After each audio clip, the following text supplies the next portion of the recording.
అందరికీ నమస్కారం. ఇవాళ మనతో ప్రముఖ ఆధ్యాత్మికవేత్త, famous astrologer doctor Mullapudi Satyanarayana Murthy garu మనతో ఉన్నారు. వారితో మాట్లాడదాం. గురుగారు నమస్కారం. నమస్కారం మణికంఠ. గురుగారు, సెప్టెంబర్ నెలలో మిథున్ రాశి వారికి ఎలాంటి ఫలితాలు ఉండబోతున్నాయి కాస్త వివరించండి.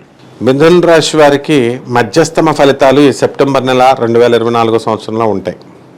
ముందుగా మనకి ఈ మిథున్ రాశి వారి గ్రహస్థితి ఎలా ఉందంటే, ఈ మీనంలో రాహువు, తర్వాత శనేమో ఈ యొక్క వక్రించేసి కుంభరాశిలో ఉండడము, గురుడు వృషభ రాశిలో ఉండడము. అయితే ఈ యొక్క కుజుడు ఆగస్టు 26 నుంచి మనకి మిథున్ రాశిలో ఉంటాడు. ఆ తర్వాత ఈ యొక్క కుజుడు వచ్చేసరికి అక్టోబర్ 20 దాకా కూడా మారడనమాట. ఇక బుధుడు సెప్టెంబర్ 4 నుంచి సింహరాశి ప్రవేశం చేసేస్తాడు. ఇక రవేమో మనకి సెప్టెంబర్ 17 తర్వాత కన్యారాశి ప్రవేశం కేతువుతో. ఆ తర్వాత ఆ శుక్రుడేమో మళ్ళీ మనకి శుక్రుడు సెప్టెంబర్ 18కి తర్వాత ఈ యొక్క తులరాశి ప్రవేశం చేస్తాడు. దీన్ని కనుక మనం అబ్జర్వ్ చేస్తే ఈ యొక్క మిథున రాశి వారికి ముఖ్యంగా వృత్తి, వ్యాపార, ఉద్యోగ విషయాలలో కొంచెము జీతభత్యాల విషయంలో ఏం పెద్ద ప్రాబ్లం ఏమి ఉండదు. ఇన్సెక్యూరిటీ ఫీలింగ్ లేదు. జాబులు రన్ అవుతూ ఉంటాయి. తర్వాత శాలరీస్ పెరగడానికి అవకాశాలు ఉన్నాయి. ఖర్చు ఎక్కువగా ఉంటుంది.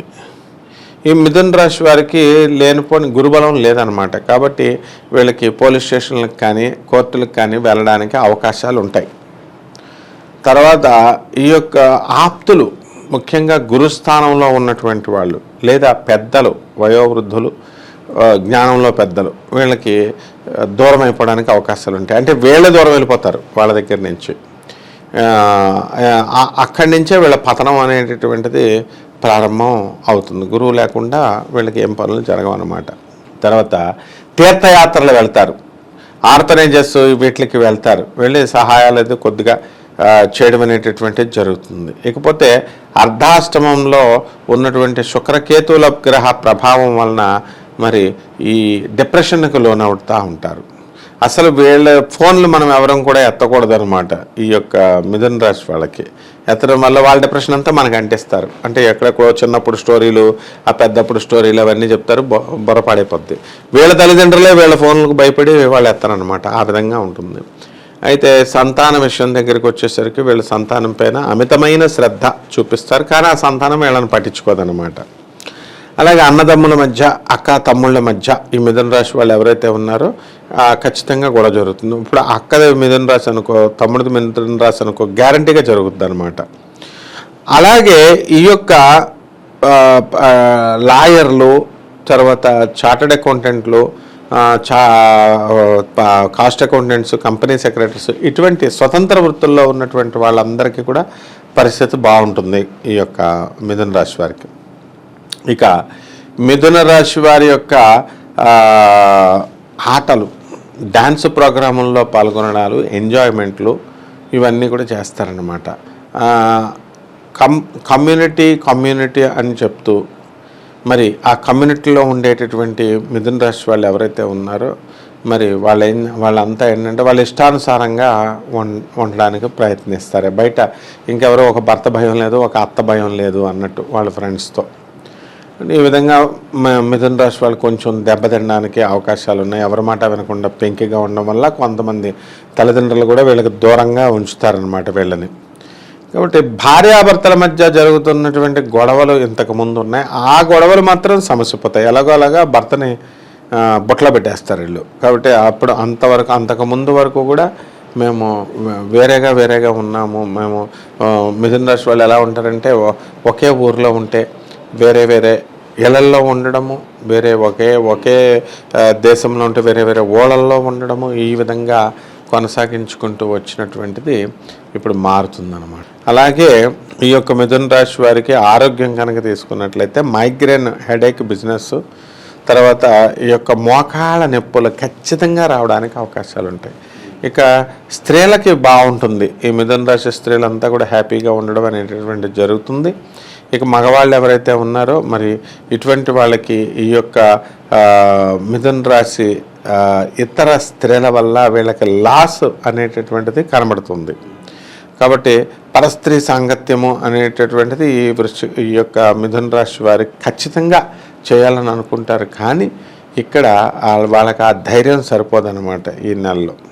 కాబట్టి ఈ యొక్క మిథున రాశి వారి ఉద్యోగాల్లో విషయంలో ఎలా అయితే ఉన్నారో ఎదుగుదల టీఏలు డిఏలు అరియర్స్లు అన్నీ ఎలా అయితే వచ్చేస్తాయో, వీళ్ళ తల్లిదండ్రుల పెన్షన్ ఒక 8,000 వస్తుంది అనుకో, ఒక 40,000 వస్తుంటే ఆ డబ్బు కూడా ఏమైంది అని చెప్పేసి వీళ్ళు మిథున రాశి వాళ్ళ తమ్ముళ్ళు వాళ్ళు కొట్టుకొని ఆ అవ్వని చంపేయడం అనేటటువంటిది జరుగుతుంది. ఇవన్నీ చూసి ఏంట్రా బాబు నాకు ఈ పెన్షన్ అని మామిడి గుండా అయ్యచ్చిపోద్ది అనమాట. అంటే మిథున రాశి వారు తల్లిదండ్రుల పట్ల అవిధేయులై ఉంటారు వీళ్ళు ఈ నెలలో. అంటే ఏదో మాట్లాడుతున్నాం ఎక్కువ వీళ్ళంతా కూడా అక్రమ సంబంధాలు పెట్టుకోవడం, తర్వాత లేకపోతే అటువంటి ఆలోచన విధానంలో కొంత పర్సెంట్, అందరూ ఎందుకుంటారు, ఏదో ఒక 1% మంది ఇలా ఆలోచిస్తారు. మిగతా వాళ్ళంతా కూడా మరి ఒక ఎథిక్స్ ఒక పద్ధతి ఉంటుంది కాబట్టి దాని ఒక పద్ధతి ప్రకారం వెళ్తారు. ఏదైనప్పటికీ కూడా మిథున రాశి వాళ్ళు ఈ యొక్క నెలలో కొంత కృతజ్ఞతగా బిహేవ్ చేయడానికి అవకాశాలు ఉంటాయి, ఒక 1% వాళ్ళు. ఇక పోలీస్ ప్రాబ్లమ్స్, లీగల్ ప్రాబ్లమ్స్ వీటిలన్నిటిని తప్పించుకోవడం కోసం యాత్రలకు వెళ్ళినట్టుగా ఈ యొక్క తీర్థయాత్రలకు వెళ్తారనమాట. తర్వాత ఈ యొక్క మిథున రాశి వారు వ్యాపారాల దగ్గరికి వచ్చేసరికి ఎట్టి పరిస్థితుల్లో కూడా కేతు సంబంధమైనటువంటి వ్యాపారాలు చేయకూడదు. సముద్ర సంబంధమైన వ్యాపారాలు, అగ్రికల్చరల్ సంబంధమైనటువంటి వ్యాపారాలు, హార్టికల్చర్ వ్యాపారాలు, ఫారిన్కి చైనాకి తీసుకొచ్చే ఎక్స్పోర్ట్ అండ్ ఇంపోర్ట్ బిజినెస్ చేస్తున్నటువంటి వాళ్ళ బిజినెస్లు కూడా చేయడానికి వీలు లేదనమాట వాళ్ళు. ఇక ఈ మిథున రాశి వారికి మనకి ఏముందండి అంటే శని బలము తక్కువగా ఉంది, తర్వాత రాహుబలం బాగానే ఉంది. కాబట్టి శని బలం తక్కువగా ఉంది కాబట్టి వీళ్ళు ఏం చేయాలా, వికలాంగుల్ని బాగా చూసుకోవాలి, వీళ్ళ పిల్లల్ని బాగా చూసుకోవాలి, తీసుకొచ్చి వాళ్ళకి సహాయాలు చేయడం అనేటటువంటిది కంపల్సరీ చేయాలి. ఊర్లు విపరీతమైన ఊర్లు వెళ్తూ ఉంటారనమాట, తిరుగుళ్ళు అన్నీ కూడా. అలాగే మెస్మరైజ్ చేస్తారు, అంటే మెస్మరైజింగ్ పవర్ వీళ్ళ మాటల్లోనే మత్తు ఉంటుంది. ఆ మత్తులో కనుక చిక్కుకుంటే కనుక అవతల వాడు మఠాష్ అనమాట, వాడి ఒక 20 సంవత్సరాల లైఫ్ ఖండం చేస్తారు వీళ్ళు. ఆ విధంగా ఈ యొక్క మిథున రాశి వారు 2024లో ఎలక్ట్రానిక్స్ సంబంధమైనటువంటి వ్యాపారాలు మనకి కావాలి అనేటటువంటి దృష్టితో పాలు, ఈ యొక్క పెరుగు ఇలాంటి బిజినెస్లు కూడా చాలా బాగుంటాయని చెప్పి హోటల్ ఇండస్ట్రీ, తర్వాత సాఫ్ట్వేర్ ఇండస్ట్రీ, ఇంటీరియర్ డిజైన్స్ ఇలాంటి బిజినెస్లు చాలా బాగుంటాయి అన్నమాట. ఈ రాశి వారు ఎటువంటి పరిహారాలు చేసుకుంటే వీళ్ళు మంచి ఫలితాలు పొందే అవకాశం ఉందంటారు? ముందు శనికేమో నల్ల నువ్వులు చేయాలా, గురుడికేమో శనగలు చేయాలా. ఈ రెండు కూడా చేయాల్సినటువంటి అవసరం ఉంది. ఇవి ఇంట్లో కానీ బయట కానీ చేసుకోవచ్చు. పురోహితుడు అందుబాటులో ఉంటే వాళ్ళకి దానం చేయొచ్చు. ఎంతో కొంత 11 రూపాయలు ఎంతో దక్షిణ పెట్టి మామూలుగా వీళ్ళు ఇది చేయాలి. నెక్స్ట్ రావి చెట్టు చుట్టూ ప్రదక్షిణలు చేసుకుంటూ రావి చెట్టుకి నీళ్లు పోయడం ఇలాంటి కార్యక్రమం చేయాలా. మూడోది గాణగాపురం వెళ్ళి దత్తాత్రేయ స్వామి వారి దర్శనం చేసుకోవడం ద్వారా ఈ యొక్క వ్యాధి అనేటటువంటిది కంప్లీట్గా నయమైపోద్ది. వీళ్ళ కష్టాలు అనేటటువంటివి కంప్లీట్గా తొలగిపోతాయి. అన్లెస్ ఇప్పుడు ఆ గురువుని గురువుగానే చూడాలి, అంతేగాని ఇప్పుడు మళ్ళీ వెళ్ళి ఆయన ఇలా జరిగింది అలా జరిగింది అని మనం అడగాల్సినటువంటి అవసరం లేదు వాళ్ళకి. సెప్టెంబర్ నెలలో మిథున రాశి వారికి ఎలాంటి ఫలితాలు ఉంటాయి, అలాగే వీరు చేసుకోవాల్సిన పరిహారాలు తెలియజేసినందుకు ధన్యవాదాలు గురు. ధన్యవాదాలమ్మా.